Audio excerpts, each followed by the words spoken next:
بسم اللہ الرحمن الرحیم.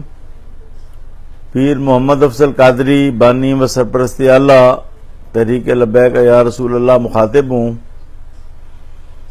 تمام اسلامیان پاکستان اور خصوصاً پنجاب کے لیے خوشخبری ہے کہ کل جو مذاکرات ہوئے اور پرسوں تحریک لبیک یا رسول اللہ کے دھرنا ختم نبوت داتا دربار کے دوران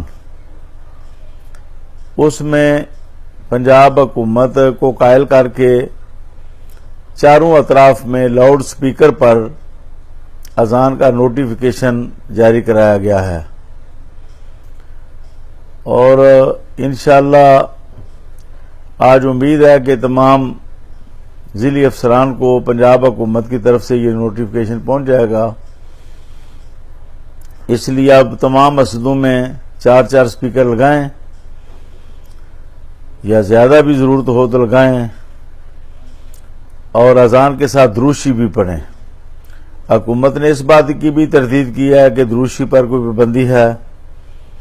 درود شریف پر کوئی پابندی نہیں، نہ ہم قبول کریں گے. درود شریف آپ پڑھیں اذان سے پہلے. دوسرا میں یہ اعلان کرنا چاہتا ہوں کہ یہ دھرنا اس وقت تک جاری ہے جب تک تمام معاہدے پر عمل نہیں ہوتا. آپ یہ انتظار نہ کریں کہ تحریک لبیک پورے ملک میں بیٹھے ہوئے لوگوں کو کیا لائحہ عمل دیتی ہے. وہ لائحہ عمل جب دیا جائے گا تو پھر اس پر عمل کرنا ہے، لیکن سر دست قافلہ در قافلہ آپ داتا دربار پہنچیں، ابھی سے پہنچیں. اگر آپ لیٹے ہوئے ہیں تو بیٹھ جائیں، بیٹھے ہوئے ہیں تو کھڑے ہو جائیں، کھڑے ہوئے ہیں تو چل پڑیں. اب تاخیر نہ کریں. جتنی کثرت کے ساتھ وہاں پر آپ جائیں گے اتنی جلدی اثرات مرتب ہوں گے. تیسری بات جو ہے وہ کل جمعۃ المبارک کو عقیدہ ختم نبوت بیان کریں اور معاہدہ جو ہے اس کی پاسبانی کی جو شرعی اہمیت ہے، فضیلت ہے، احکام ہے وہ بیان کریں. اور غداری کتنا بڑا جرم ہے وعدہ توڑنا، یہ بات یاد دلائیں معاہدہ کرنے والوں کو، اور معاہدہ کرنے والوں پر واضح کر دیں کہ ہم 1 انچ بھی پیچھے نہیں ہٹیں گے. آپ جلد کریں یا بدیر یہ کام آپ کو کرنا ہے.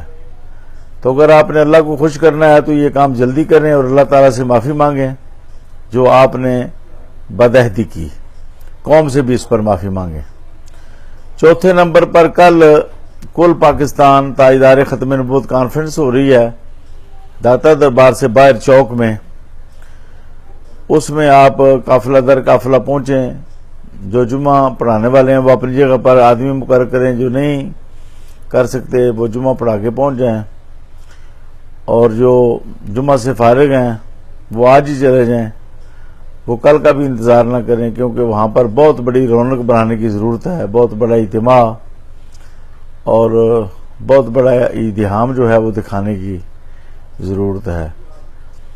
پھر کل رات کو انشاءاللہ جو اعلان ہوگا، جو بھی راست اقدام کا اعلان ہوگا اس پر آپ نے عمل کرنا ہے، اس میں آپ نے کوتاہی نہیں کرنی.